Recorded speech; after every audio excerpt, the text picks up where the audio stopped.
Bom, não tinha como ser pior do que o segundo filme, na minha opinião.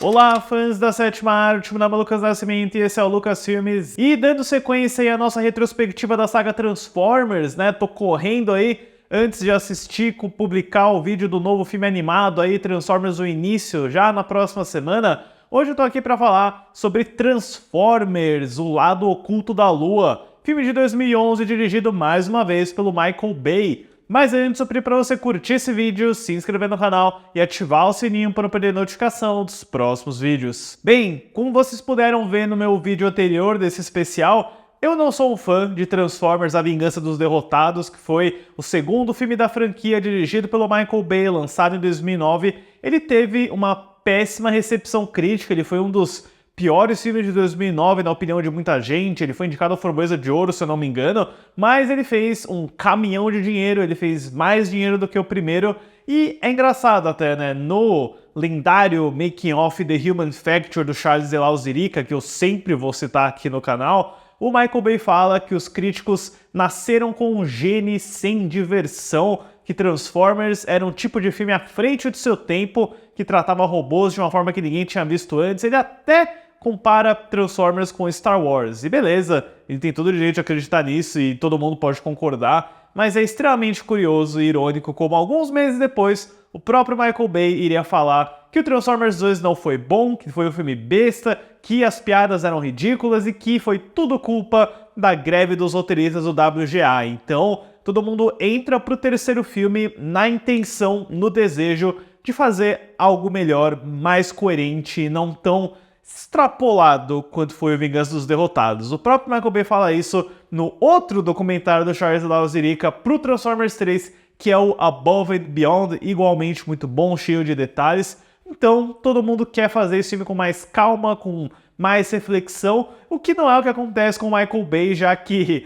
a Paramount anuncia um Transformers 3 2 anos depois do segundo, para desespero do Michael Bay, que queria um pouquinho mais de tempo, queria fazer outros projetos entre filmes, mas ele vai de cabeça no Transformers 3 e agora dedicando muito mais tempo ao roteiro, né? A dupla Roberto Hort e Alex Kurtzman resolve não retornar para esse terceiro filme, deixando toda a responsabilidade para o Erin Kruger, que já tinha trabalhado no Vingança dos Derrotados em alguma porção do roteiro. O Erin Kruger faz bastante pesquisa, ele tem essa ideia de envolver a conspiração do programa lunar do Apollo, pouso na Lua em 69, e bola aí toda uma história, um roteiro completo antes mesmo das câmeras rodarem, né? Eles não tiveram o problema da Vingança dos Derrotados de ter que improvisar e inventar coisas na hora. O Transformers 3 também teria algumas mudanças interessantes. Primeiramente, ele seria rodado com a tecnologia 3D, que estava super em alta na época. Michael Bay não queria, mas depois de conversar com o James Cameron, que tinha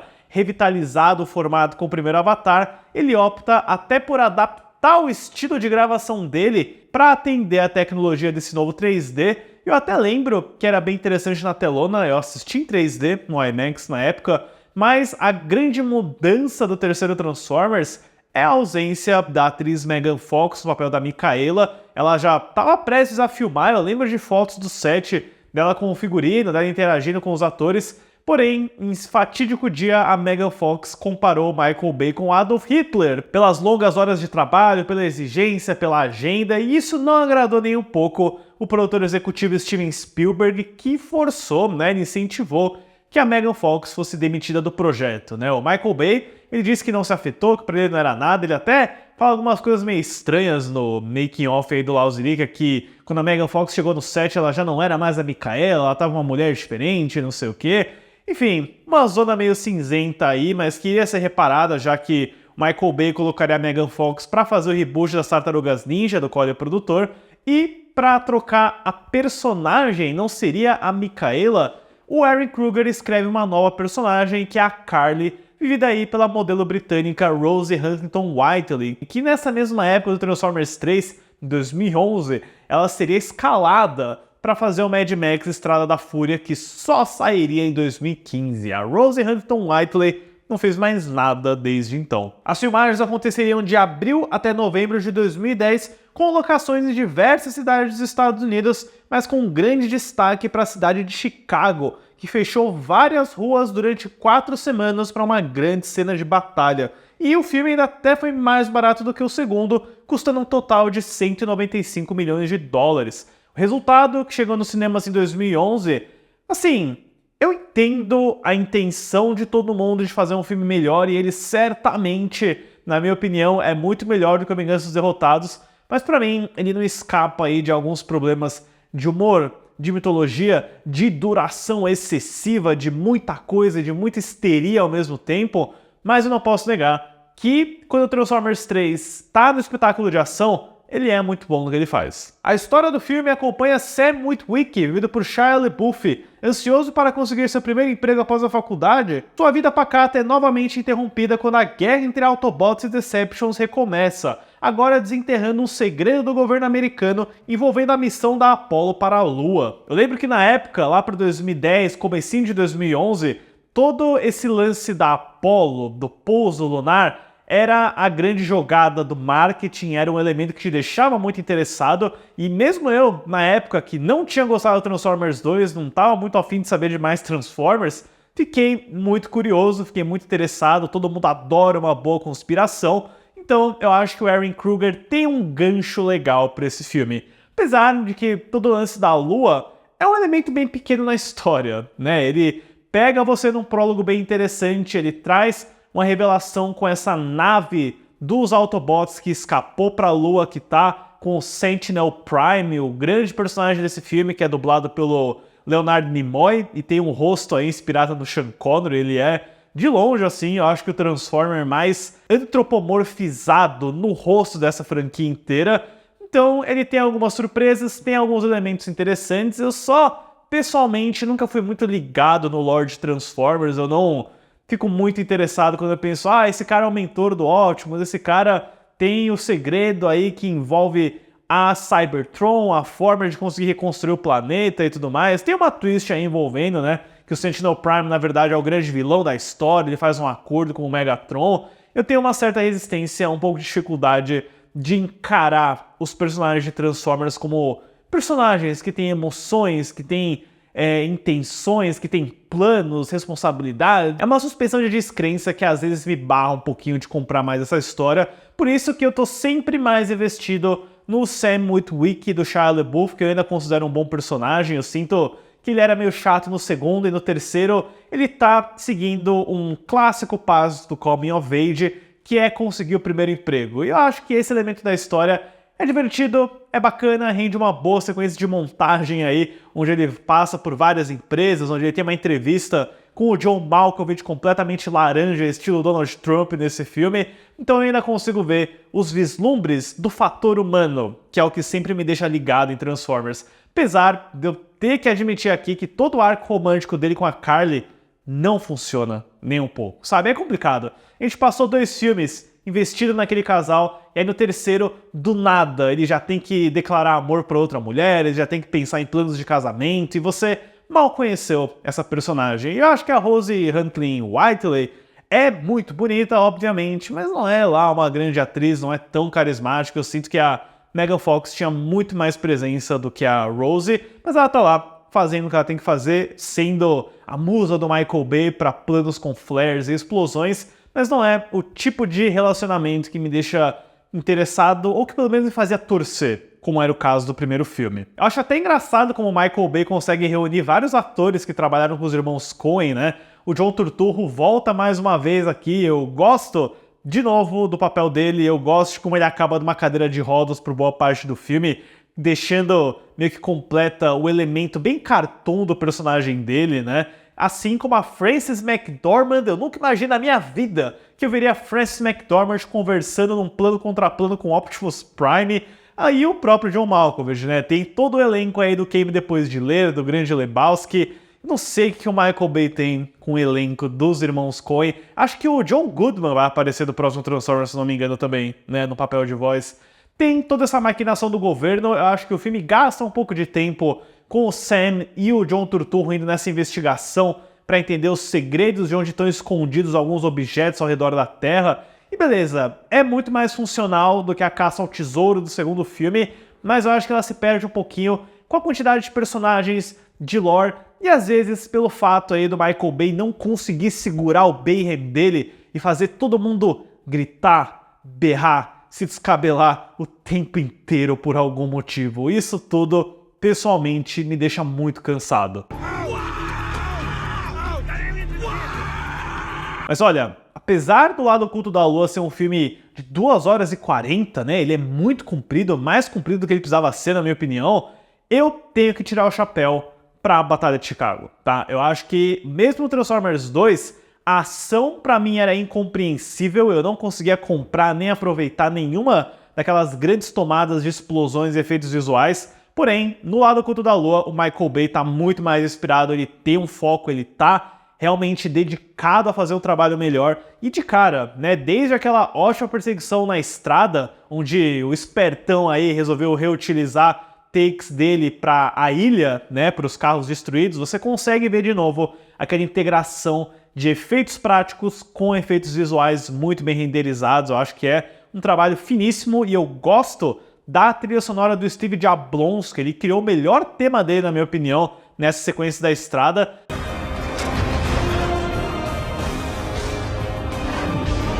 Mas, putz, a picanha desse filme é a Batalha de Chicago, porque é mais de meia hora de batalha. Pode ser meio cansativo, tem momentos que você pensa, beleza, eu acho que o filme já poderia estar indo pro final, mas tem tanta coisa legal acontecendo aqui, tem um display do filmmaking gigantesco e épico do Michael Bay que poucos cineastas conseguem replicar, e aqui eu acho que ele tá aplicando tudo isso muito bem, você consegue sentir a escala da cidade inteira, a quantidade de elementos, objetos e veículos ao mesmo tempo. No meio da sequência, que pra mim é o ponto alto do filme inteiro, você tem personagens saltando de base jump no meio dos Transformers. Isso é sensacional, de um ponto de vista técnico, de espetáculo. É um triunfo aí pro Michael Bay e do diretor de fotografia Amir Mokri, que eles meio que estabeleceram um padrão muito importante aí que seria copiado pelo Vingadores do Joss Whedon e pelo Homem de Aço do Zack Snyder, que também tem fotografia do Amir Mokri.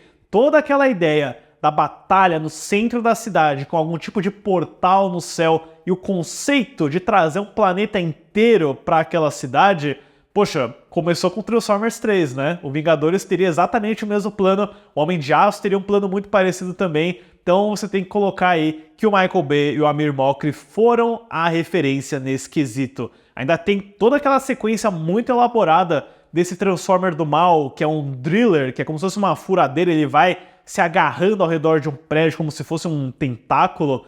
É sensacional você ver essa mistura de efeitos práticos, de efeitos especiais. Eu fiquei realmente impressionado, sério. Apesar de eu não estar ligando muito para os personagens, para o drama humano, e isso é crucial num filme desses, não tem como não ficar de queixo caído com toda a execução visual e operática dessas batalhas. Mesmo que aqui e ali você tenha que inventar um vilão humano para o Shia LaBeouf bater, que é o Patrick Dempsey. Sempre achei essa ideia de que tem um humano aliado aos Decepticons, tão bobinha, não consigo levar isso muito a sério. Ou o fato de que o Shia LaBeouf consegue lutar com o Transformer com o relógio de cordinha. Ele literalmente destrói Starscream com o relógio, né? Com a ajuda de mísseis também, mas forçaram um pouquinho a barra ali, né? Eu sinto que o Michael Bay devia estar no momento falando, não, eu acho que o Shia tem que lutar com o Transformer. É isso, ele tem que fazer isso.